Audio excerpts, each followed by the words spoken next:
I appeared at my parents' huge estate in a wheelchair. Desperate for a home, they threw me out as if I meant nothing the very next dawn. I unveiled my grandpa's ancient card. The bank director jumped up so quickly his chair toppled over. Sir, you absolutely must see this. Can you imagine losing everything you held dear? Your family, your health, your career. In a single, devastating moment, only to be abandoned by the very people who were supposed to love you most? What if that crushing betrayal wasn't the end, but somehow, the shocking beginning of a future you could never have dreamed of? I'm Winston Cole. I remember that night as clearly as if it were just yesterday. I was 34, a project director for a big tech corporation in Texas. My life back then felt perfect. A stable job, a cozy house in Austin, and most importantly, Elise, my wife, and our little daughter Mia. Elise was the love of my life, a gentle woman whose smile could just melt away any exhaustion. And Mia, who had just turned 5, was the light of our world, a mischievous little girl with curly hair and big, round eyes that always sparkled when she'd squeal, "Daddy, I love you." That day, we'd had the most joyful afternoon at the mall. Mia begged for a new doll. Elise laughed and teased me while she tried on clothes. We ate ice cream, watched a cartoon, and just laughed the whole way home. Then, as we got into the car, the rain started. Just a gentle patter at first. Then it grew heavier, drumming loudly on the windshield. "Drive carefully, honey," Elise said softly from the passenger seat, gently stroking Mia's hair as our little one dozed off in the back. I squeezed her hand, focused on the road. The highway was busy, but I loved driving. That feeling of freedom. The rain intensified, turning the asphalt into a slick, shimmering sheet. I flicked the wipers to their fastest. The radio played soft pop, trying to cut through the roar of the downpour. Mia stirred, murmuring about her new doll. Elise turned to me, her eyes shining. "Today was so much fun, wasn't it? Let's do it again tomorrow." My heart swelled. I nodded, a warmth spreading through me. But then, in the blink of an eye, everything changed. From the opposite direction, a huge truck came barreling towards us. Its headlights, blinding white, pierced through the gray curtain of rain like the eyes of a monster. I squinted, trying to hug the right shoulder, but those lights, they shone straight into my face, momentarily blinding me. "Damn it," I muttered, instinctively raising a hand to shield my eyes. The steering wheel jerked. Our tires hydroplaned on the wet surface. I slammed the brakes, but it was too late. The car spun out of control, whirling like a mad top. Elise screamed my name. Mia wailed from the back. My heart pounded. Everything became a blur. The screech of tortured metal. The horrific shatter of glass. The car slammed into the concrete median, flipping violently, again and again, in the torrential rain. My body was thrown forward.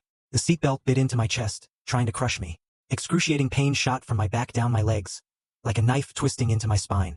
The stench of gasoline mixed with the metallic tang of blood filled my nose. Finally, the world stopped spinning. Silence. A terrifying, ringing silence. The car lay upside down. Rain poured in through cracked windows. I hung, suspended by my seatbelt, dizzy, my ears ringing. "Elise? Mia?" I whispered, fumbling to unbuckle the belt. My hands shook. Blood, warm and sticky from a gash on my forehead, dripped into my eyes. I had to get out. I had to save them. With what little strength I had left, I crawled out, my body heavy as lead. Oh God, my legs. I couldn't feel them. Numb, like they no longer belonged to me. Using only my arms, I dragged myself across broken glass. Cold rain lashed my face. The gasoline smell grew stronger. I was terrified the car would explode. Propping myself up, I pulled my body toward the passenger side. Elise. She lay motionless, her head lolled to one side, blood trickling from her ear and mouth, her beautiful face so pale, eyes half closed. "Elise, wake up, baby. It's me." I shook her, but her body was limp, unresponsive. My heart tightened, a terrifying premonition rising like a tidal wave. Then I looked to the back seat. Mia, my tiny little girl, still strapped in. Blood pooled on the seat beneath the shattered window. She wasn't crying. She wasn't moving. "Mia, sweetheart, wake up. Don't scare Daddy," I screamed, crawling closer, reaching out to touch her small face. Her body was soft, cold, no breath. Shock hit me like a physical punch to the chest, leaving me gasping for air. That image burned into my mind. Blood mixing with the rain. The sound of rain drowning out everything else. I held Mia close, my tears mingling with the cold drops. But my vision began to fade. Pain spread through my entire body. My spine felt crushed. Sirens wailed in the distance. Ambulances, police cars, growing louder. But for me, it was already too late. The world went black, and I collapsed beside them, praying it was all just a nightmare. When I woke, everything was blinding white. The ICU, that sharp, antiseptic smell. The steady, insistent beeping of machines. My entire body was wrapped in bandages, like a living mummy. I tried to move, but a stabbing pain shot through my spine, making me groan. "Oh God, Winston, you're awake." A joyful voice came from beside me. I turned my head. My blurry vision slowly cleared. It was Tiffany Hart, Elisa's 28-year-old younger sister, sitting by the bed. Her face was exhausted, eyes red and swollen, but she forced a shaky smile. Tiffany, who always loved playing with Mia. Why is she here? I thought. Tiffany, what happened? Where are Elise and Mia? I asked, my voice weak, hoarse. She took my hand, squeezing it gently. Just calm down, okay? Don't try to move. Let me call the doctor.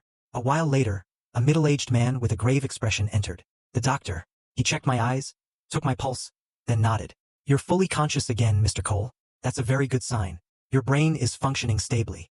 I looked at him, my heart filled with an icy dread. Doctor, please tell me what's wrong. Why can't I feel my legs? It's like they've completely disappeared. He sighed heavily. You suffered a severe spinal cord injury in the crash. You're paralyzed from the waist down. The chances of walking again are virtually zero. We'll do everything we can for rehabilitation, but it will be extremely difficult. His words struck me like lightning. Paralyzed. Me, a strong, healthy man, now crippled. I was stunned, my mind spinning. But then, the images of Elise and Mia flooded back. Elise and Mia? Where are they? Are they okay? I asked in a sudden panic, my voice trembling. The doctor glanced at Tiffany, then avoided my eyes. Tiffany lowered her head. Silent. That silence weighed like lead. My heart raced. A terrible premonition hit me. I gathered all my strength and shouted, somebody tell me, where are they? Why won't anyone answer me? I tried to push myself up, but my body betrayed me. My lifeless legs collapsed, and I fell back onto the bed.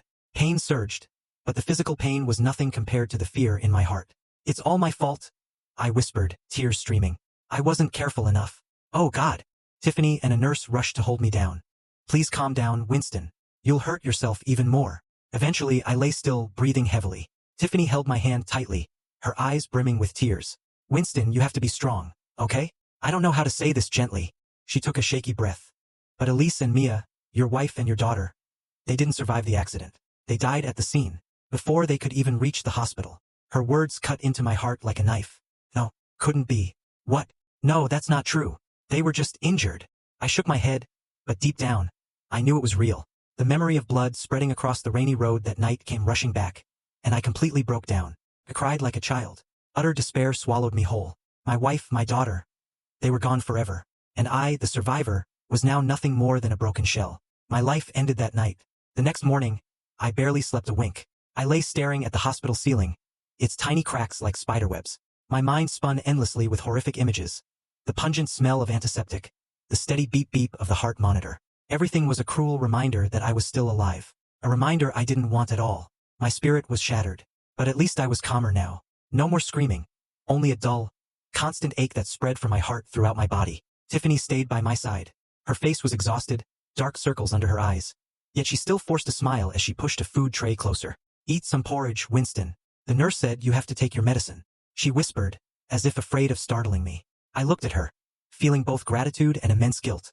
I nodded weakly and tried to swallow the bland porridge, but my throat felt blocked. Tiffany, tell me everything. From the accident until I woke up. How long was I unconscious? And how did you know to come here? I tried to sit up, but the pain made me wince. She paused, put the spoon down and moved closer. She sighed, her eyes drifting toward the window. You were in a coma for 2 days, Winston. The hospital found the emergency contact in Elisa's medical records. They called me. I was the only one she had listed. Her voice trembled. Her hands clutched the edge of the bedsheet. I could picture it. Tiffany alone in her dark apartment, receiving that fateful call. I rushed over immediately, driving through the rain, my heart pounding like it was going to burst. When I got here, I stood frozen in the hallway when the doctor told me. Elise and Mia, they had died at the scene. There was nothing they could do. I had to sign the papers, identify the bodies, handle all the formalities, all by myself. She lowered her head, tears rolling down her cheeks. I listened, my heart twisting in pain. Tiffany had endured everything while I lay unconscious. Thank you, Tiffany. Truly, I don't know what to say. You handled everything alone. Now I'm asking you to organize the funeral for Elise and Mia. Please. Elise once said she wanted to be buried in the cemetery near our house, the one with the cherry trees. And Mia, she loved white flowers. My voice broke. I fought back tears. Tiffany nodded, wiping her eyes. I'll take care of it. Don't worry. Just focus on recovering. And please stop blaming yourself. No one wanted this. I said nothing, only looked down at my motionless legs under the white blanket. I could feel the cold numbness spreading through my body. They were no longer mine, just 2 lifeless logs. The thought of being disabled for life choked me. I was useless, a burden to everyone. God, how am I supposed to live now? Paralyzed from the waist down. I'm worthless, I whispered. my hands clenching the sheet until my knuckles turned white. Tiffany took my hand. Don't think like that. You will recover. As long as you're alive, there's still hope. You have to stay positive. But her words only made me feel more hopeless. The future ahead was nothing but pitch-black darkness. I called my parents, Camden and Marilyn Cole. They lived in a luxurious villa not far from Austin, always busy with their real estate empire. Our relationship had never been close. They saw me as a failed project because I chose technology instead of joining the family business. But now I needed them. My hands shook as I dialed. Hello, Dad. It's me, Winston. My father's voice came through, cold as always. Yes, what is it? I told him everything. The accident, the deaths of Elise and Mia, my paralysis. I need you and Mom to help Tiffany with the funeral. I can't do anything from this hospital bed. Silence for a moment. Then he muttered. All right, I'm in a meeting right now. I'll look into it later. He hung up. Not one question about my injuries. Not a single word of condolence for Elise and Mia. Not even a hint of comfort. I called my mother, hoping she would at least understand my loss. But she was even colder. I'm very busy too. Handle it yourself. She ended the call abruptly, as if my call was an annoying interruption. I stared at the dark phone screen, reflecting my pale face. Their indifference burned bitterly inside me. I wanted to scream. They were my parents. How could they be so heartless? But I no longer had the strength. Only the dull pain remained. That same afternoon, as golden sunlight streamed through the window, my phone rang again. This time it was from the company where I had worked for 8 years. I had been a project director, leading teams through major contracts, sacrificing countless sleepless nights. They must be calling to check on me. I thought, a tiny spark of hope flickering. My boss's voice was ice cold. Winston, we're calling to inform you that because of your prolonged absence, a critical project has been severely impacted. Management has decided to transfer your responsibilities to someone else. My heart sank. What? I was in an accident, unconscious for just 2 days. He cut me off. It's not just that.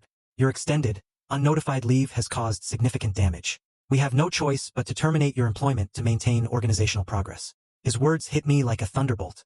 Terminate me? How can you do this? I'm paralyzed. I lost my wife and daughter. Please, give me time. I tried to explain, my voice shaking, but he refused to listen. The decision is final. Good luck. The call ended with a few short sentences, leaving only a long, empty beep. When the screen went dark, I felt a profound emptiness, like a black hole swallowing everything. Family gone, career gone, my body no longer my own. And the future? Nothing but an endless abyss. I lay there, staring out the window as the afternoon light faded, my heart dying little by little. Tiffany came back, saw my face, and asked anxiously, "What's wrong?" "They fired me," I choked out, tears streaming. "I've lost everything, Tiffany." She hugged me. "You still have me. We'll get through this." But at that moment, I couldn't believe it. My life, once at its peak, had now fallen into the deepest pit. Everything collapsed too fast, too cruelly. I wondered, could anything be worse? Or was this only the beginning of hell? The following days passed in a haze of medication and pain. I lay motionless in the hospital bed, my body wrapped in bandages, my paralyzed legs a brutal reminder of everything I had lost. Elise and Mia's funeral took place without me. A husband and father who couldn't even stand to give them a final farewell. Tiffany had handled everything, just as she had promised. I could only picture the scene. A small white coffin for Mia, cherry blossoms for Elise, friends and colleagues bowing their heads in silence. But I wasn't there. I could only lie here, tears soaking the pillow, blaming myself for being the one who survived. 3 days after the accident, or rather, 3 days after my entire world collapsed, Tiffany returned. When she pushed open the door, her face was pale, dark circles under her eyes, so deep it looked as though she hadn't slept properly since that fateful night. Yet, she still tried to stay composed, forcing a strange smile not to burden me further. "Have you eaten anything? I brought some fruit," she said, setting the bag on the table, her voice trying to sound cheerful. I looked at her, overwhelmed with gratitude mixed with guilt. Tiffany, with her hair tied high, her old coat, looked like a weary warrior after battle. At only 28, she should have been enjoying a free and carefree life, not running around taking care of a broken brother-in-law like me. "Thank you, Tiffany. You've handled everything. How was the funeral? Did it go smoothly?" I asked, my voice hoarse, trying to sit up a little, but the pain made me grimace. She sat down beside the bed, gently smoothing the edge of the blanket. "Everything went fine.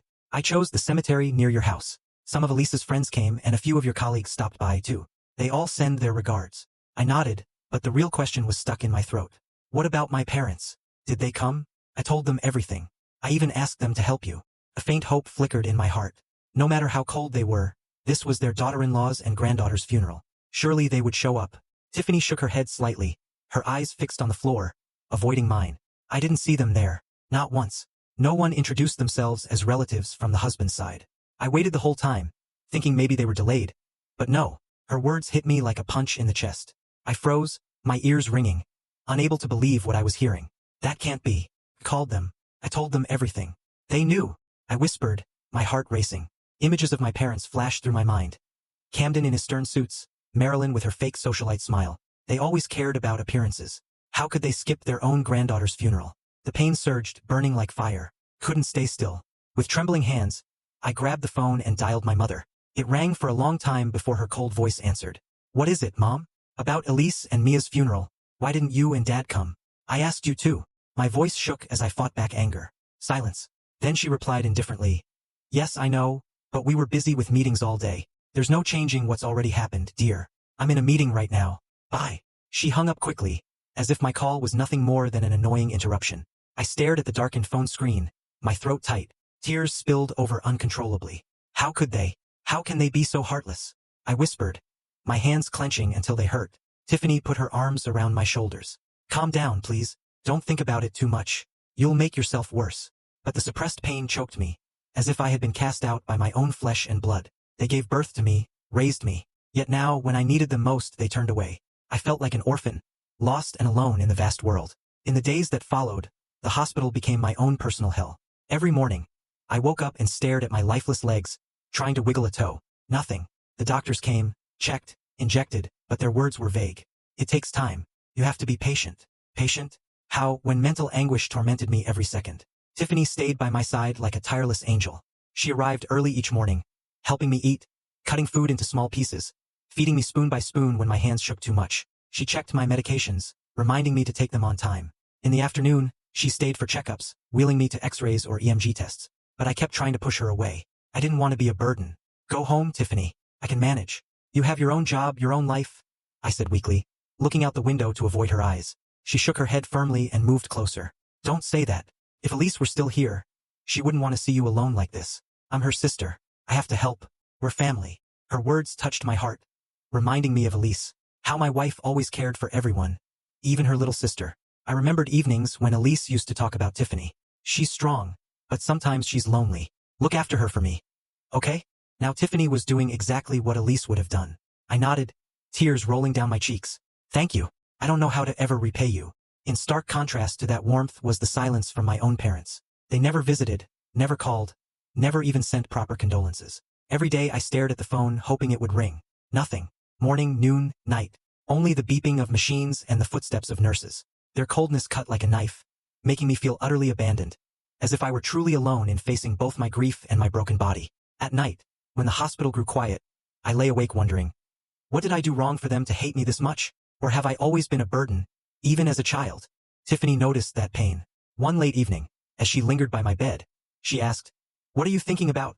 I told her everything about my parents, about my fears. She listened, then said gently, they have their reasons, but you're not alone. I'm here. Her words were a faint ray of light. It was Tiffany's presence in my darkest days that kept me from falling apart completely. She didn't just care for my body. She healed my spirit, little by little, with every story, every smile.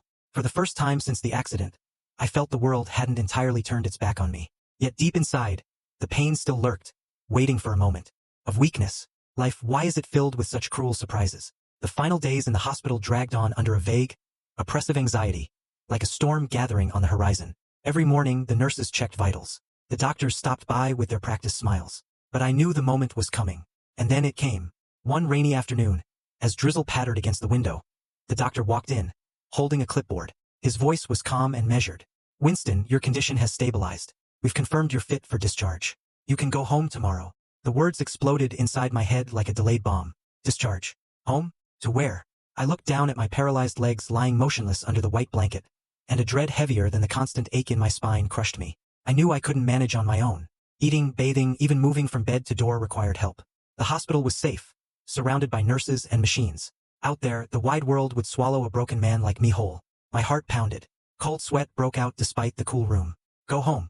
But how am I supposed to live? I whispered to myself, panic rising. Tiffany came that afternoon as usual, carrying a bag of snacks. She read my face instantly. What's wrong? What did the doctor say? I'm being discharged tomorrow, I said, voice trembling. But I don't know what to do. With these legs, I can't take care of myself. She sat down and took my hand. Come stay with me. I have a spare room. I'll help you. Her offer was warm, sincere, but I shook my head. After many sleepless nights staring at the spiderweb cracks in the ceiling, I had no choice but to consider the last resort, asking my own parents. I didn't want to impose on Tiffany. She had already done far too much, and I was terrified of rumors, of disrupting her life. That paralyzed man living with his young sister-in-law. People would talk, and I refused to let her suffer for it. No, Tiffany. I'll go to my parents' house. At least they're my blood. They'll let me stay while I recover. I said it to convince myself as much as her. Tiffany looked worried. Are you sure? They never even visited you. I nodded, but my heart felt like lead. The next morning, discharge day, the hospital air felt suffocating. The nurse helped me dress and lowered me into a wheelchair. The sensation was strange and humiliating, like I was a helpless child again. Tiffany gathered my few belongings. Some clothes, medication, and the old notebook Elise had once given me. She wheeled me down the corridor and said gently, "Here we go. Ready?" I nodded, but my heart was racing. The drive to my parents' house on the outskirts of Austin felt endless. Rain dotted the windshield, bringing back flashes of the accident night. I gripped the armrests, trying to push away memories of blood and twisted metal. Tiffany drove carefully, glancing over now and then. Tired? Close your eyes for a bit if you need to. I stared out the window, nerves jangling. I told myself they would at least let me stay a few months while I tried to rehabilitate. They'll understand, I repeated silently, but deep down, fear whispered, what if they refuse? When we arrived, the villa appeared. A huge house with manicured gardens, a garage holding 2 luxury cars, and a polished stone entrance. I had grown up here, yet it had never felt like home. Only a cold residence filled with formal dinners and conversations about money. Tiffany parked and helped me into the wheelchair. My pulse thundered. Sweat soaked my shirt. We rang the bell. My father, Camden Cole, opened the door. Tall, impeccably suited, silver-streaked hair. His face unchanged at the sight of his son in a wheelchair. No shock, no concern, just a curt nod. Come in. My mother, Marilyn, appeared from the living room, perfectly made up, but her eyes swept over me like I was a stranger. No hug, no questions. Why the sudden visit? She asked flatly. I swallowed hard. I was discharged today. I need to talk. We moved into the living room. Expensive leather furniture, art on the walls, yet as cold as an office. Tiffany wheeled me in and stood behind me. Tense. I took a deep breath and laid everything bare. Mom, Dad, I've lost everything. Elise and Mia are gone. I'm paralyzed from the waist down. I lost my job. I can't work right now. I need a place to stay while I recover and try to rebuild my life. Just a few months. I'll do my best too. I looked at them, searching for a flicker of compassion. There was none. My father folded his arms and shook his head. Having a disabled person living here would be extremely inconvenient, Winston. It would damage the family image, especially since we regularly host guests and business associates. What would they think if they saw you like this? The word disabled cut like a blade. That's how he referred to his own son. My mother added coldly, her voice shrill. Exactly. We can't turn the villa into a nursing facility. You should find somewhere more suitable, a retirement home or something, so you don't disrupt our lifestyle. Lifestyle? Something inside me snapped. How can you say that? I shouted, gripping the wheelchair arms until my knuckles hurt. I lost my wife and daughter. You didn't even come to their funeral. Didn't call once while I was in the hospital. But now you won't let me stay a few months. I'm your son. Tears streamed down my face. Tiffany's trembling hands rested on my shoulders, trying to calm me. My father just stared, his voice flat as a business report. You're an adult, Winston. The accident was unfortunate, but you have to take responsibility for your own life. Your mother and I can't take on any more problems. Problems? I was a problem to them. Then my mother glanced sideways with contempt and delivered the venomous blow. If Tiffany has been taking care of you every day anyway, just go live with her. Who knows? Maybe you'll replace Elise with her little sister. After all, you're already used to women from that family. The words were a vicious slap. Replace Elise with Tiffany. How could she say something so vile while I was at my lowest? I froze in disbelief. Behind me, Tiffany went pale with shock and humiliation. Her grip on my shoulders tightened painfully. She whispered, "Don't listen to them, Winston." But I saw tears in her eyes. She couldn't believe adults could spew such cruelty. The living room felt like a courtroom pronouncing sentence on me. My heart pounded as I waited for them to take it back. They didn't. Realizing there was no hope left, I said nothing more. I simply turned the wheelchair toward the door in silence. The wheels squeaked across the marble floor, carrying me away as my own flesh and blood pushed me into the abyss for the third time. Tiffany wheeled me out, voice shaking. "Winston, are you okay?" I couldn't answer. Tears rolled down my cheeks. The rain outside had grown heavier, as if crying for me. We got into the car, and as we drove away from the villa, I looked back one last time. That house had never been a home, only a prison of painful memories. My heart was hollow, yet the pain was deeper than ever. Life, how cruel can it be? To be betrayed by your own blood. That was the fatal blow. I wondered if there was anything left to lose. Rain streaked down the car windows in long, jagged trails, like wounds that refused to heal. I sat motionless in the passenger seat, the folded wheelchair stashed in the trunk. My hands clenched so tightly my knuckles had gone white. Tiffany drove slowly, occasionally glancing over with worried eyes, but she said nothing. She probably knew that words right now would only make things worse. My mind spun with the images of what had just happened. My father's icy expression, my mother's venomous words slicing straight into my heart. Asterisk disabled, a burden. Replace Elise with her little sister. Asterisk those phrases echoed relentlessly, choking me. What had I even hoped for? A hug? A word of comfort? They had never been like that. I'd grown up with their indifference, but this time it had shoved me straight to the bottom of the abyss. My heart raced faster as I thought about the future. No home, no money, a ruined body. Was there anywhere left for me to go? After a long, heavy silence, I finally spoke, my voice hoarse. Tiffany, take me back to the old rental house, the one in the suburbs. I still have the keys. I tried to sound calm, even though I knew I wouldn't last long there. Next month's rent was due in a few days, and my wallet was practically empty. Every penny Elise and I had saved for our dream vacations, for Mia's future, had been swallowed by hospital bills, treatment costs, and the funeral expenses. The invoices had been a monster, devouring everything. What was left? A few hundred in my account, enough to survive a week. But with paralyzed legs, how was I supposed to pay rent? The thought made my chest tighten, panic rising. If I got evicted, where would I go? Become a homeless man in a wheelchair? Tiffany shook her head immediately, her voice firm yet gentle. No way. You can't go back there and live alone in your condition.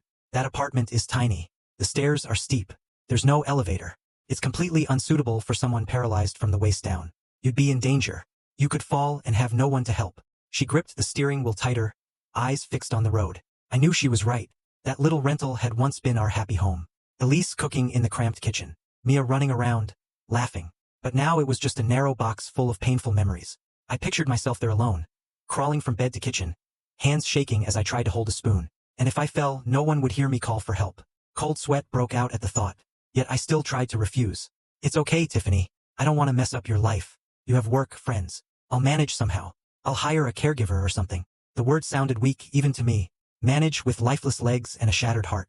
But Tiffany refused to let me stay there. Her voice trembled with emotion. Don't say that. Elise would never want to see you alone, in danger like this. She always looked out for you and me. I'm her sister. I have to do this for her. Please, come stay with me just temporarily. I have plenty of space. I'll take care of you. Her words struck the deepest part of my pain. I saw Elise smiling, stroking my hair. Asterisk, you're never alone. I'm here. Asterisk, Elise was gone, but Tiffany was trying to fill that void. My heart pounded, torn between gratitude and guilt. I wanted to refuse, to prove I was still strong, but my exhausted body and broken spirit wouldn't let me. Finally, with no other options and no strength left to argue, I nodded. Okay, thank you. I'll stay with you. Tiffany gave a small, relieved smile, though her eyes were red. The car turned toward her apartment, and I wondered, was this a new beginning, or just another burden I was placing on her? When we arrived, her apartment was in a quiet neighborhood with a small balcony overlooking a park. It wasn't big, but it was cozy. Neatly stacked books, plants on shelves, the faint scent of coffee in the air. She wheeled me inside and quickly set up a comfortable sleeping area in the living room. Fresh sheets, soft pillows, curtains drawn against the light. Rest now. I've got everything ready. Medicine here, warm water here, and I'll make you some porridge, she said, busy but gentle. I lay down, my body drained after the ordeal. From the hospital to the confrontation with my parents. Rain still tapped against the window, a sad lullaby. Watching Tiffany bustle around, gratitude flooded me, mixed with guilt. She should have been living her own peaceful life, working, seeing friends, dating, not caring for a broken brother-in-law like me. In the days that followed, a routine slowly formed at Tiffany's place. But for me, it was filled with struggle and anxiety. She woke before sunrise every morning to prepare food and medicine before heading to work. I'd hear her in the kitchen, the clink of a spoon stirring porridge, the blender whirring. Then she'd bring a tray to my bedside. Eat up. I made banana smoothie today. Good for you. In the evenings, after a long day at work, she'd come home and continue caring for me, helping me bathe, change clothes, assisting with every small daily task. Just call me if you need anything, she'd say, tired but cheerful. I saw how exhausting it was for her, and the gratitude and self-reproach tore at me. Every time I caught her dozing off on the sofa after staying up late massaging my legs, my heart ached. Elise once said, "Don't ever let anyone sacrifice for you." Now Tiffany was sacrificing, and I was powerless to stop it. In those first days at Tiffany's, I struggled with my half-paralyzed body like a prisoner trapped inside my own skin. Even turning over or sitting up made me break into a sweat. My spine throbbed as if pierced by needles. I tried to do things myself, reaching for a glass of water only for my trembling hand to spill it everywhere. I muttered curses, despair flooding me. I started the exercises the doctor had prescribed. Sitting upright, shifting on the bed, balancing with my arms, but I fell often, staring helplessly at a body that refused to obey. Once, trying to sit up too fast, I crashed to the floor, pain shooting through me, heart pounding. I lay there gasping, wondering if it was even worth trying. Tiffany rushed in, terrified. What happened? Don't practice alone.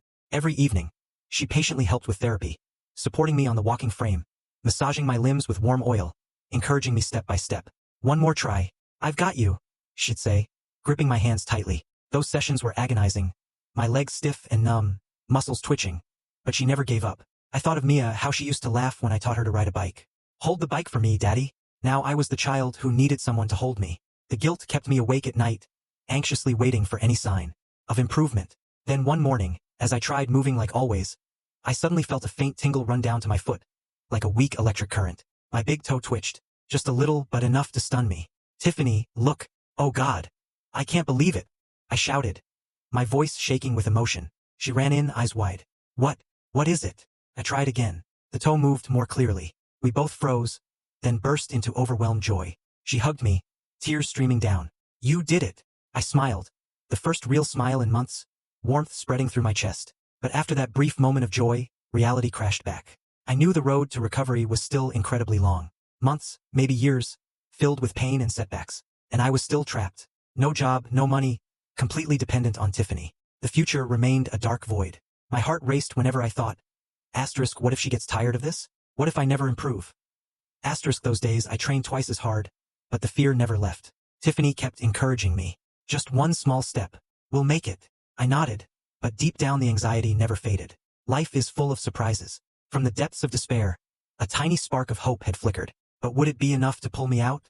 The following weeks passed in a familiar yet exhausting rhythm. Every morning I woke and looked through the thin curtains of Tiffany's apartment, where sunlight filtered in, and wondered what the day would bring. A small step forward, or another disappointment. Tiffany remained tireless, up early to prepare breakfast, helping me exercise before heading to work. I tried to do more on my own, pushing myself up with my arms to sit, shifting on the bed without her support. But every fall, every stab of pain in my back reminded me of my helplessness. One afternoon, golden sunlight pouring through the window, Tiffany decided to sort through the dusty suitcases we had brought from my old house. They were filled with memories. Elisa's clothes, Mia's toys, a few of my personal belongings. She sat on the living room floor, opening each bag, her voice soft. I'll tidy these up, okay? What should we keep? What should we let go? I sat in the wheelchair beside her, watching her sort, my heart heavy. Every item brought back a flood of memories. Elisa's favorite blouse, the doll Mia used to sleep with. My chest tightened, but I forced a smile. Yeah, go ahead.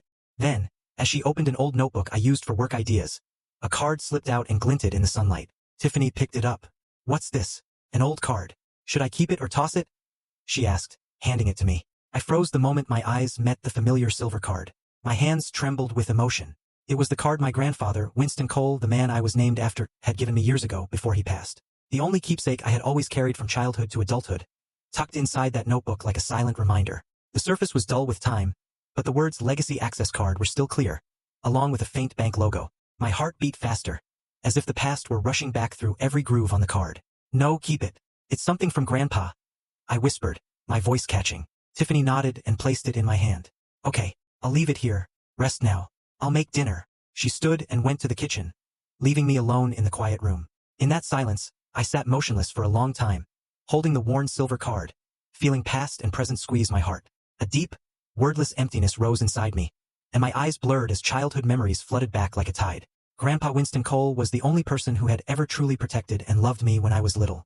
He lived simply in an old wooden house on the outskirts of Texas, with a small garden of flowers and vegetables. While my parents were always consumed by work, endless meetings, long business trips, leaving me with nannies and cold dinners, Grandpa was my only anchor. He'd take me to the nearby park, push me high on the swing, laughing. Higher, Winston. Don't be afraid to fall. He taught me what it meant to live with principles. Honesty, patience, small things. Staying kind even when the world turned its back. Those weren't just words. He lived them, and his calm, generous spirit became my compass through the darkest days. He taught me to read adventure stories about oceans and jungles, sitting by the fireplace, his warm voice reading late into the night. He taught me to ride a bike, running behind me, shouting, "Keep your balance, grandson. I've got you." And most importantly, he listened to every childhood sorrow. My parents never noticed the times I was bullied, the lonely nights when they were away. Sometimes life turns its back, but you have to live honestly, kindly, and patiently. He'd say, patting my shoulder. The day he died 8 years ago from a sudden heart attack, I felt as if I'd lost half my world. My anchor. The only person who loved me unconditionally, asking nothing but my smile in return. His funeral was simple, just a few relatives. My parents were too busy with meetings to stay until the end. I wept at his grave and promised to live the way he taught me. Now, looking at the time-worn card, buried memories rushed back, bringing a pain and longing that choked me. Hot tears rolled down my cheeks. "Grandpa, I miss you so much," I whispered, clutching the card. I remembered his final words in the hospital, weak but firm. "If life ever pushes you to the very bottom, take this card to the bank. They'll help you stand again." Back then, I thought it was just a small savings account. A few thousand, nothing more. I had smiled sadly and said, "Thanks, Grandpa, but I'm fine." Now, paralyzed, having lost everything, it was the only comfort I had left. My heart raced with a mix of hope and curiosity. What was really in there? A little money to survive or just a memory? The next morning, after a sleepless night filled with memories of Grandpa, I decided to find out. While Tiffany prepared breakfast, I called out, "Tiffany, can you take me to the main branch of First National Trust? I need to check this card." She looked surprised. "That old card? Sure, we'll go after breakfast." My heart pounded the entire drive through the familiar streets of Austin. Everything blurred by in my anxiety. First National Trust stood downtown, a tall building with gleaming glass. Tiffany wheeled me to the counter. I handed the card to a young employee with a professional smile, but the moment she saw the front of the card, her expression changed. Her eyes widened, her hands trembled slightly. "Please wait just a moment," she whispered, immediately ushering us into a private room and calling a senior manager. The atmosphere turned formal, almost secretive. Staff whispered. The door closed firmly. Both Tiffany and I were bewildered. What is this card? Why the private room?" she asked quietly, squeezing my hand. I shook my head. "I only know it's from Grandpa." My pulse thundered. Cold sweat broke out. Then the manager entered, a middle-aged man in a sharp suit, momentarily stunned to see the legacy access card in the hands of an ordinary man in a wheelchair. "Mr. Cole, good day. We need to verify your identity." His tone was grave. They checked everything. ID, fingerprint scan, a security pin Grandpa had made me memorize years ago. Everything matched. "You are the sole legal owner of the account," the manager confirmed, his voice slightly trembling. Then he explained slowly, as if revealing a long-held secret. "This is not an ordinary debit card. It is a legacy trust access pass, the key to a high-value inheritance trust managed under absolute confidentiality your grandfather established many years ago, naming you as the sole beneficiary." My heart felt like it would burst. He listed the assets, $1.2 billion US in total, including over $120 million in cash. A blue-chip stock portfolio worth nearly $480 million. A 25% stake in his real estate company valued at approximately $320 million. More than $160 million in bonds. A commercial complex in Phoenix worth over $150 million. And 2 safe deposit boxes containing documents, precious metals, and a USB drive left by Grandpa. I sat speechless, mouth open, unable to believe my ears. $1.2 billion. My grandfather, the man who lived simply, wore old clothes, ate plain oatmeal, vegetable soup, or baked potatoes every day, had left a fortune this enormous? How? How is this possible? I whispered, tears welling up, my heart racing. The manager smiled. Your grandfather was a very private, highly successful investor in real estate and securities. He wanted everything kept secret until it was needed. On the way out of the bank, I sat silently in the wheelchair, clutching the USB and the card, overwhelmed and deeply moved. Tiffany drove, her voice trembling. You're rich. My God. Grandpa left you an incredible fortune. But I didn't smile. I just cried quietly. Grandpa had saved me from the grave, from the abyss. A new door was opening after every tragedy that had pushed me to the bottom. My heart beat fast with a flicker of hope. Recovery, a fresh start, living kindly as he taught me. Yet deep down, I knew the journey was only beginning. With that wealth came great responsibility. Life is so full of surprises. From poverty, I had become a billionaire overnight. But Grandpa's memory was the true treasure. I thought of him more than ever. Those afternoons when he talked about investing. It's not about money, it's about patience, grandson. Now I understood. Back home, I carefully put the card away. My heart warmed. And Tiffany asked, what will you do with all that money? I whispered, live. Well, the way he taught me. That night, holding the USB, my heart pounded. What's on it? A message. Hope mixed with anxiety. Life is dramatic, and I was right in the middle of it. Back at Tiffany's apartment, I couldn't wait any longer. With trembling hands, I plugged the USB the bank had given me into my old laptop. The only thing I still had from the previous house. The screen flickered. Then a slightly grainy video began to play, clearly recorded many years ago. There he was, the weathered yet gentle face of my grandfather, Winston Cole, sitting in his familiar wooden rocking chair inside the old log cabin. Behind him were the same dusty bookshelves and the cold, empty fireplace. His kind smile looked straight at me through the screen, as if he were still alive. My heart clenched. Tears instantly welled up. He looked frail, his hair snow-white, but his eyes still sparkled the way they always had. He spoke, his voice warm and raspy with age. "Hello, my boy Winston. If you're watching this, it means I'm gone. And that you need me right now." I sat motionless in the wheelchair, drinking in every word, as if he were sitting right beside me. He said that in his entire life, what made him proudest was not the wealth or the successful deals, the real estate and stock investments he had kept completely secret, but my character. "You are kind, responsible, loving, and honest, even when you've been hurt," he said, his voice trembling. "I saw it when you were little, when you gave your toys to friends, when you comforted me after your grandmother died. You're not like your parents. They chase money and forget what it means to be human." His words cut deep, bringing back memories of those cold dinners at my parents' house where the only topics were contracts and profits. While Grandpa was the only one who ever asked, "Were you happy today?" In the video, he explained that he had left everything to me. Not because I was the eldest grandson, but because I was the only person he trusted to use it properly. Not for revenge, not for corruption, but to keep living with the kindness he had taught me. Don't use money to get even. Vengeance only breeds more hatred. Use it to build, to lift others up, and to live a life that truly matters. My heart pounded as he continued. "If you're watching this, it means life has pushed you into the deepest pit. I know because I've been there. I lost your grandmother. I lost friends. But I stood back up. This card is the last rope I can throw to pull you out." He gave a sad smile, eyes glistening. "I hope you find yourself again, live a worthy life, and never feel alone, because my love will always be with you." The video ended with him waving goodbye. The screen faded to black. I sat frozen, tears streaming onto the keyboard. I didn't know whether to cry from gratitude. He had saved me from the grave or from grief. He was truly gone. Or from the unconditional love he had given me, the kind my parents had never shown. "Thank you, Grandpa," I whispered, stroking the screen as if I could touch him. For the first time since the accident, after months of living in despair, I actually saw a future. Not an endless black void, but a path, rough and steep, yet with light at the end. Tiffany walked in from the kitchen and saw me crying. Alarmed, she asked, "What's wrong?" "What was on the video?" I told her everything, my voice breaking. She sat beside me and hugged me tight. "Your grandfather was an extraordinary man. Now you have everything you need to start over." And she was right. The very next week, I used a tiny fraction of the inheritance, still stunned by its size, to hire the best physical therapy team in Texas. Not ordinary doctors, but top specialists from a renowned rehabilitation center with decades of experience. I invested in state-of-the-art recovery equipment, electrical muscle stimulators, multifunction walking frames, even a small therapeutic pool. Most importantly, I bought a new house. Spacious, safe, on the outskirts of Austin. With no stairs, a private gym, and a lush garden for peace and quiet. Not a lavish mansion, but a warm, accessible home where I wouldn't be confined to a wheelchair forever. Tiffany and I moved in together. Not because I was still dependent, though at first I did need her help, but because we both wanted to walk this difficult road side by side. "Tiffany, how would you feel about living together for a while? Not so you have to take care of me, but so I don't have to face this part alone," I asked, my heart racing. She nodded, eyes shining. "I understand, and I don't mind at all. If you need someone by your side, I'm here. After all, we're still family." Moving was a challenge. Boxes piled high. Laughter mixed with tears when we found old photos of Elise and Mia. But the new house brought hope. Wide bedrooms, a modern kitchen, a bright gym filled with gleaming equipment. Therapy began immediately, and it was still hell. Every morning, the team arrived. Muscle massage specialists, physical trainers with personalized programs. I fell over and over while trying to stand, losing balance on the walker, legs jerking like I was being electrocuted.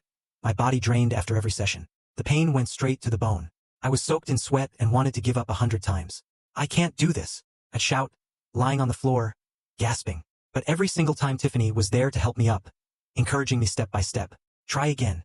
I'm right here," she'd say, gripping my hands, her eyes full of determination. She didn't just help physically, massaging my legs at night, preparing nutritious meals. She lifted my spirit, telling funny stories, playing the music Grandpa loved, reminding me of his words.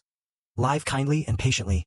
3 months in, I could sit steadily without shaking and move around the house on the walker by myself. "Winston, you're amazing. You did it," Tiffany cheered, hugging me tight. 6 months later, I practiced standing, shifting weight onto my legs. Every second like needles, then taking tiny steps, pain shooting through my bones. But I gritted my teeth. Tiffany cried with joy. The first time I took real steps. After 1 full year of relentless effort, 1 year of sweat, tears, and sleepless nights filled with worry, I could finally walk with crutches. It was still hard, each step heavy, as if I carried weights, but steady. The first time I crossed a room without the wheelchair, my heart pounded with emotion. Tiffany stood there, eyes shining with pride and relief. You're walking. Oh my God. We hugged, laughing and crying at once. It was a rebirth. From a broken man, I had become someone who could stand again, even if still limping. While I focused on recovery and rebuilding my life, planning finances, making small investments the way Grandpa taught me, I occasionally heard snippets about my parents. They had run into debt from reckless investments and overspending on luxury villas and new cars. But now, partners were pulling out, banks were foreclosing. I said nothing, didn't call, didn't help. I only felt a clear, quiet distance, as if their life and mine had long been on separate paths and no longer concerned each other. My heart no longer raced with anger when I thought of them, just a faint, fading sadness, like looking at an old photograph. They reap what they sow, I thought, then went back to my training. My life now belonged to me, with Tiffany by my side, Grandpa watching from above, and a future brighter than ever. Yet deep down I knew the challenges weren't over. The drama still lurked, and I had to stay ready. Once my health had stabilized further, when I could walk with crutches without Tiffany constantly supporting me, even though every step still felt like needles, I decided I could no longer just sit still. Lying in the living room of our new house, gazing out at the lush garden, bathed in late afternoon sunlight, I thought, the fortune Grandpa left me wasn't meant for me to lie around and enjoy. He had taught me to live kindly, responsibly, and to build something worthwhile. With years of experience as a project director in tech, leading teams through major contracts, solving complex problems, I knew I could do it again. Start a new company, Tiffany suggested one evening as we sat with cups of hot coffee. You know you're good at this. Elise always said so. Don't waste your talent. My heart raced with excitement and fear. Fear of failure. Fear my body wouldn't keep up. But I nodded. The following week, I used a tiny fraction of the inheritance, just a few $1,000,000, enough to get started, to found a technology company specializing in project consulting and software development. The name, Legacy Tech, in memory of Grandpa and my promise to live well. The early days were brutal, like walking into an endless battle. I ran the company from a small, inexpensive office in downtown Austin. Wooden desks, a handful of computers, all while continuing daily physical therapy and learning to live again with a body that had once been paralyzed. Before sunrise, I practiced walking around the house, legs trembling, shirt soaked in sweat after only a few meters. Then I drove to the office, crutches in one hand, heart pounding in case I fell. There, I met with the tiny initial team, just 3 young engineers I hired online who believed in my story. We start small, then we grow strong, I told them, trying to keep my voice steady. Reality was harsh. The first project was a simple app for a local client, but they were skeptical. You were paralyzed from the waist down. Can you really guarantee deadlines? Their words cut deep and made me doubt myself. At night, exhausted from therapy, leg massages, electrical stimulation, I lay awake wondering, can I really do this or will I fail again? At first, the company had only a few employees and small, scattered projects. Optimizing systems for local stores, building basic websites. Clients still doubted the abilities of a man who had been disabled. I saw their eyes flick to my crutches during meetings. My heart raced with anxiety, afraid they would walk away. But through relentless persistence, staying up late, planning, making cold calls despite dozens of rejections, and clear strategies drawn from past experience, each project was completed flawlessly. The first app ran perfectly. The client was thrilled and referred others. Trust grew, leading to bigger contracts. Software development for startups, project consulting for mid-sized firms. Revenue rose. The team grew to 10. My heart pounded with joy every time I signed a new contract. I did it. Within months, the media took notice. The first local article appeared, From Paralyzed to Powerhouse, the inspiring story of Winston Cole. They told of the accident, the loss, the unexpected inheritance, and how I rose to start a company. Then it spread. TV interviews, viral social media posts. They called me a symbol of resilience. The man reborn from despair. Articles exploded online. Hashtag Winston Cole story trended for days. I read the comments. He inspires me. From rock bottom to the top. My heart swelled with emotion, not from fame, but from knowing my story was helping others. Then the drama began. As soon as my parents, Camden and Marilyn, saw the news, they reached out. The phone rang in the middle of the night. Son, we've seen the reports. It's time you fulfilled your duty as a son and invested a substantial amount in our company to help the family through these difficulties. My father's voice was cold, like a debt collector. I froze, anger surging. Difficulties? You once called me a burden, I thought. But I answered calmly and firmly. I'm sorry, but I can't. I have my own plans. They hung up furiously. In the following days, they kept calling and texting, harassing me. You're selfish. We raised you, and now you abandon us in our hour of need. I ignored every call, turned off the phone when the screen kept lighting up, my heart pounding with tension, and focused on the company. When they refused to give up, they showed up at my office, causing a scene one beautiful sunny morning while I was in a team meeting. An employee rushed in. There are an older man and woman at the door demanding to see you. I went out and found my parents standing there, faces red with rage, filming on their phones. Our own son is rich but abandons his parents. We're going bankrupt because of debts, and he refuses to help. My mother shouted, drawing a crowd. My heart raced. Cold sweat broke out. What if clients saw? What would the staff whisper? The incident caused a few ripples. Some partners called to ask questions. Social media buzzed. But I stayed silent, refusing to respond. Don't react, Tiffany advised, hugging me. They'll expose themselves. And that's exactly what happened. When journalists dug deeper, the truth came out. How they had abandoned their paralyzed son, skipped the funeral of their daughter-in-law and granddaughter, and thrown me out of their home. The first headline read, "Behind the Abandoned Parents. The story of a son discarded while paralyzed." Public outrage erupted. Comments poured in. They should be ashamed. Winston is the victim. Their reputation collapsed overnight. Their family company lost all credibility. Partners severed ties to avoid association. Clients walked away, not wanting to be linked to a family condemned by public opinion. Everything slid downhill. Business loans frozen, projects stalled, financial trusts withdrawn. Struggling, the company teetered on the verge of collapse due to family scandal. I read them without pain, only a faint, distant sadness. One gloomy afternoon, the sky gray as if about to rain, the doorbell rang. I opened it to find Camden and Marilyn standing there, faces gaunt and weary, clothes rumpled instead of designer suits. "Son, let us in. We need to talk," my father said weakly. They begged me once more to invest and save the company, and asked to move in temporarily because their house was being foreclosed. My heart raced, not with anger, but with the weight of facing the past. I stood at the threshold, looking at the two people who had given me life, now broken and remorseful. Yet I felt no hatred, only a quiet, faded sorrow, like looking at strangers. "Do you remember the day I was paralyzed and had lost everything? I begged to stay with you, and you threw me out, called me a burden, told me to go live with Tiffany." I said calmly. They lowered their heads. "We were wrong. We treated you terribly. Please forgive us." I shook my head. "Everyone reaps what they sow. I'm sorry, but I can't help you." Then I gently asked them to leave and closed the door, shutting a painful chapter that had lasted far too many years. For the first time, the past no longer clung to me. It had ended exactly where it needed to end. I walked back inside. Tiffany was waiting and hugged me. "Are you okay?" I nodded. A weight lifted from my heart. "I'm okay now. Only the future remains." That night, lying beside her, I still lay awake for a little while, nervous because life is always full of surprises. But now I was ready to face what came next. 1 year later, my company, Legacy Tech, had grown stronger than I could ever have imagined. From that cramped little office with just a handful of employees, we now occupied a spacious headquarters in the heart of Austin, with a staff that had grown tenfold to 30 talented, passionate engineers and developers. I had personally selected major projects poured in from software, and revenue was stable and rising steadily. I still remember those first meetings when I hobbled in on crutches. People looked at me with a mix of curiosity and doubt.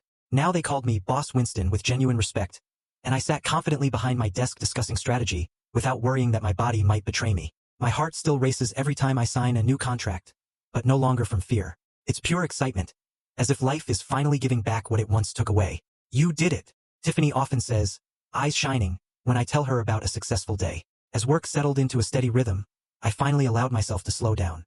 I no longer buried myself in the job just to escape the pain. In the early months, I had used the company as a shield, staying up late planning so I wouldn't have to think about Elise, Mia, or that horrific rainy night. Now I focused on true healing, both physical and emotional. Every morning I woke earlier and walked around the garden without crutches. My legs still limped slightly, but they were stronger than ever. I began meditating, sitting by the window, watching the leaves fall, letting memories come without choking me. "You need time to heal the deeper wounds," the psychologist I voluntarily started seeing each week told me. I nodded, heart pounding with quiet anticipation for the day the pain would fully fade. The nightmares about the accident still came, but less often. And when I woke in the middle of the night, I no longer cried alone. Tiffany was there, holding my hand. "What did you dream about? Tell me." Tiffany still lived with me in the new house, not out of duty or pity, but because of the natural bond that had grown between us after everything we had been through together. We had walked through hell side by side, from the hospital to the agonizing therapy sessions, from the scandal with my parents to the nights when I wanted to give up. This house was no longer just a refuge. It had become our real home. We had fallen into a comfortable, warm routine. Simple breakfasts. I made coffee. She toasted bread and fried eggs. We sat at the wooden table talking about the day ahead. "Big client meeting today. Good luck," she'd say with that gentle smile that made my heart flutter. Afternoons were spent tending the garden together. I knelt to plant cherry blossom trees in memory of Elise while she watered the flowers, teasing, "You planted that one crooked." In those moments, with the breeze rustling the leaves, peace slowly crept into my broken heart. We still did light therapy sessions. Even though I walked well now, I kept up the exercises to strengthen my muscles. Tiffany would support my legs while I stretched, massaging my shoulders. "Slow down. Take your time," her voice soft. In the evenings, exhausted from work, me from the office, her from her design studio, we collapsed on the sofa to watch a movie, a bowl of popcorn between us, laughter echoing through the quiet living room. Many times my heart stirred when I saw her fall asleep on the couch, hair tousled, face peaceful under the dim light. I'd sit beside her, drape a blanket over her, my heart racing with a strange, tender feeling, not pity, but love. Or when she smiled so brightly at every small improvement. Like the day I walked a full lap around the garden without stopping. She clapped and cheered. Keep going. You're doing so well. The pride in her shining eyes made me want to pull her close. Yet I always held back, careful not to let gratitude rush into something premature. She deserves better than that, I told myself, still carrying the ghost of Elise, my first love, and the pain of losing her, though it had softened. I was afraid of tainting what we had with haste. Love needs time, as Grandpa always said. Patience, grandson. One cool weekend evening, with golden leaves falling outside the window, I decided to try walking without crutches. It had been exactly 1 year since I began serious recovery, and my legs felt stronger than ever. I stood up from the sofa, took a deep breath, and took slow, deliberate steps across the living room. My heart pounded with nervous excitement, afraid I might fall, afraid of failing. But my legs obeyed. I walked, unaided. Tiffany was making tea in the kitchen. She turned, saw me, and froze. The cup nearly slipped from her hand. You're walking. Without crutches, she whispered, then burst into joyful tears.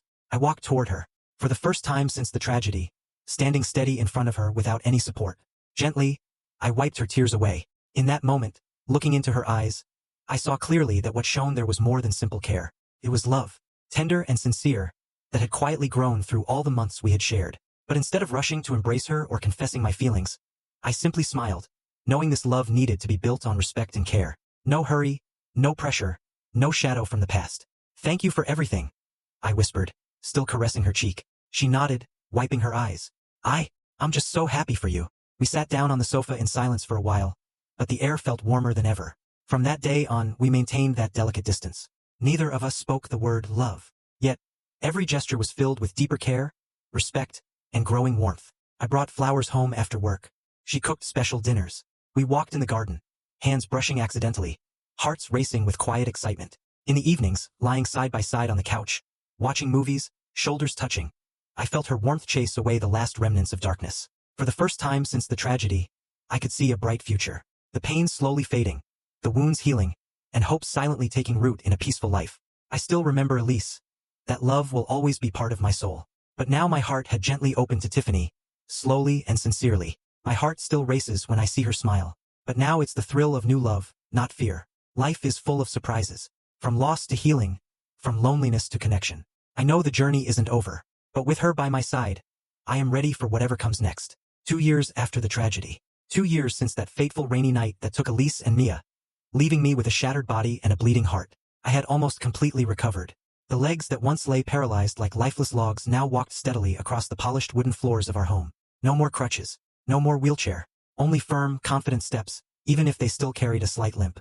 After long workdays, my body had grown strong again through relentless therapy and training. Morning runs around the garden, afternoon gym sessions with the trainer, evening stretches by the fireplace. My company, Legacy Tech, had become one of the fastest-growing tech firms in Texas, hailed by the media as a symbol of rebirth. From those first small projects, we now handled major international contracts, developing AI-driven management systems, providing strategic tech consulting for startups.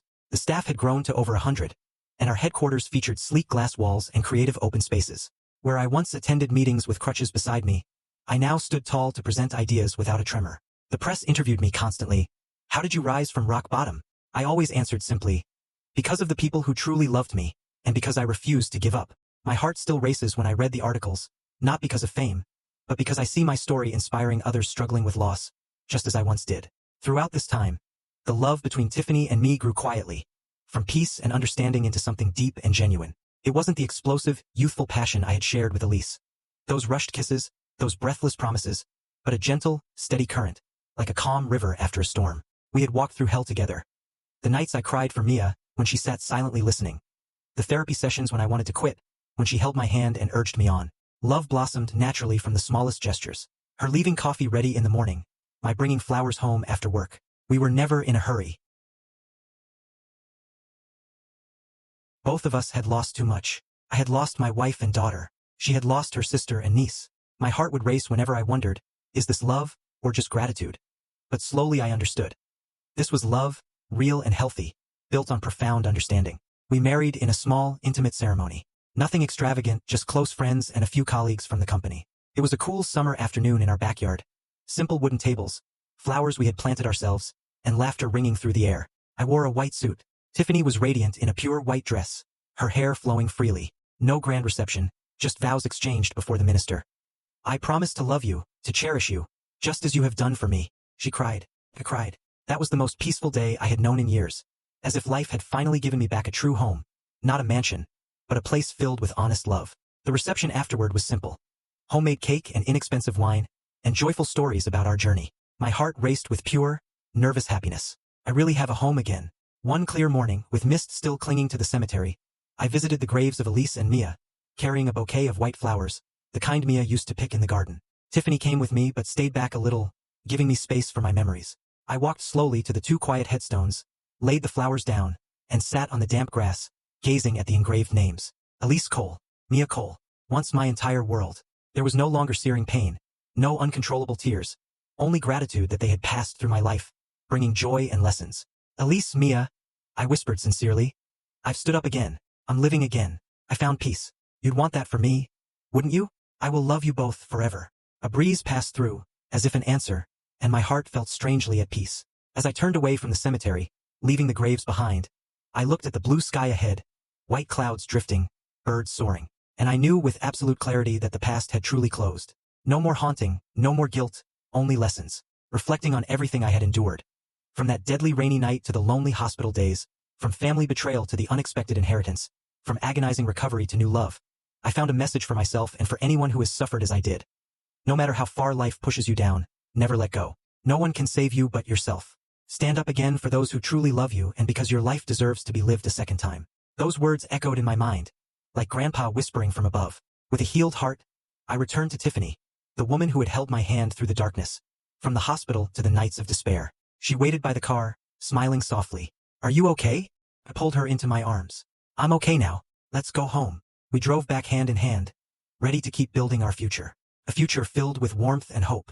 Perhaps we'll have children. Perhaps new challenges will come. But now my heart beats steadily with happiness. Life, how wondrous it is. From tragedy to joy, from loss to finding again. I am ready for whatever surprises lie ahead.